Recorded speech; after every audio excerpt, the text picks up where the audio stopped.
You want to double the price of the labor that goes into it? That is going to price out anybody who is interested in the American auto industry products. And nobody is going to be buying these Ford trucks anymore. Nobody's going to be buying these Ford cars anymore. Nobody's already buying their electric cars. Ford CEO is saying that we are looking at the end of the American auto industry as we know it. The Ford executive says America loses if domestic manufacturers can no longer compete. And that makes total sense. I don't know why anybody would think it wouldn't, right? And the UAW Auto Workers, they are shooting themselves in the foot, right? This is what they pay you to do, is assemble cars, is put the cars together. I will say, the UAW workers should get a raise, right? But they're asking for a 4-day work week and to get paid for 40 hours and to get a 40% raise. These demands are unrealistic and honestly shouldn't even be entertained. So the Ford CEO, he's trying his best. He's trying his best to get people back to working. He's trying to get back to people actually having a job. So let's see what he says here.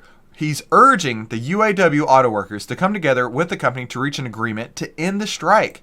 America's entire auto industry is at risk because of this, and it makes total sense.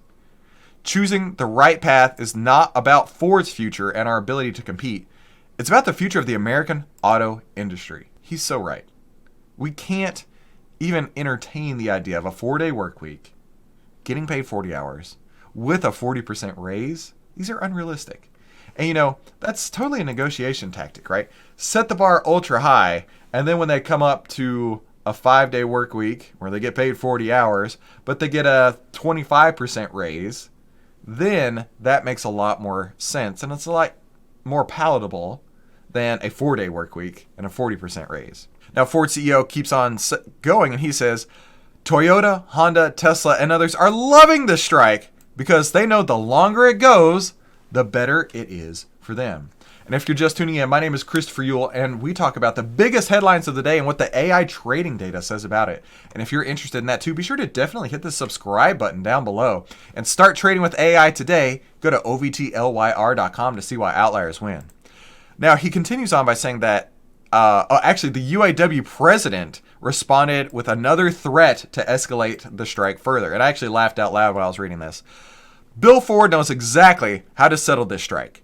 Instead of threatening to close the rogue plant, he should call up Jim Farley and tell him to stop playing games and get a deal done, or we'll close the rogue plant for him. I appreciate how serious that they're taking this.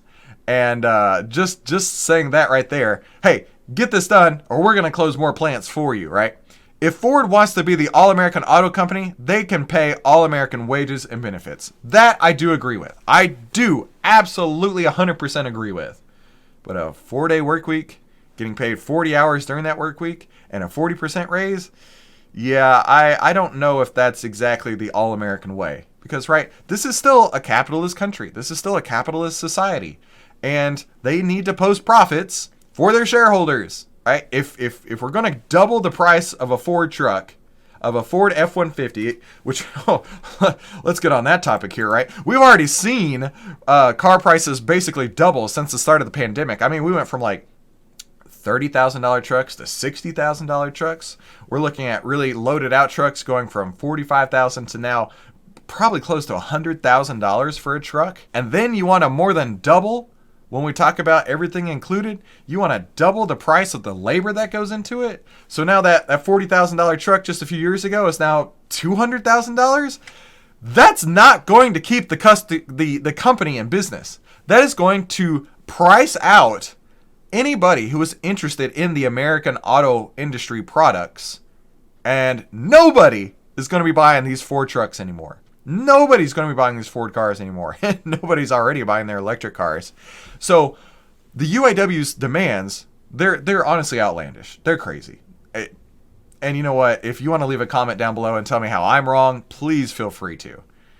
Let's keep on going here. Around 34,000 of the 150,000 UAW workers are already off the job and on picket lines. So 34,000 people are already not getting paychecks because of this, right? The Ford, they're not paying them. Ford, GM, Stellantis, they're not paying them to go walk the picket line. That's not how this works, right? And they said they're going to extend the strike nationwide if they do not start seeing some progression in their demands. Look, if you keep this up long enough, your inventory is going to go to zero. Your cost is going to go double.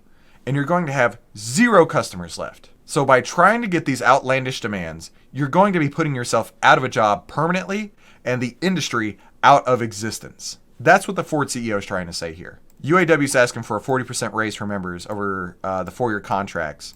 If Ford has already said they could do 23%, you're telling me 23% is not enough? 23% is not going to put them in a better place to be? Nick, with the gorillas, you're telling me that a 23% raise is not enough to get you back on the job, to get the American auto industry back on its feet? You're looking for trouble. You're going to be causing a lot more issues than you're solving. Meeting all the union's demand would hinder the company's ability to remain competitive. Absolutely. We're not going to be able to double the price of the trucks and cars and everything else and still be able to sell them.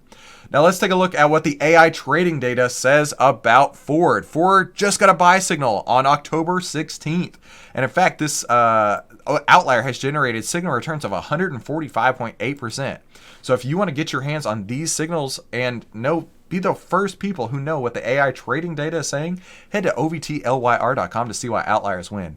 Now let's go to see what the internet's saying about this. Oh boy, breaking: the UAW's expanding strikes to Ford's Kentucky plant. That's another 8,700 workers off the job, and it's starting to get dangerous, right? Dangerous in the fact that they may overplay their hand and car manufacturers won't survive. This is what we're talking about here. You can't expect prices to go up and consumers to still pay for those cars, right? They're just going to go to Tesla. A Tesla with a Tesla Model 3 or Model Y, including the tax rebate that you're going to get, is less than the average price of all new cars. Why would you even entertain going to Ford? Why would the Ford auto workers who are looking at this, staring at the fact that their jobs are on the line, say, you know what, we need to increase the price of our cars by increasing what I'm going to earn? They're not going to have anybody left. The taxpayer bailout on this is going to be expensive. Let's see, was there anything else? Yeah, this is just the beginning. This person says fast food's about to have a real call to action. But this other person says robots are going to take their jobs anyway. And realistically speaking, that could be what happens at Ford too. Robots could come in and take their jobs.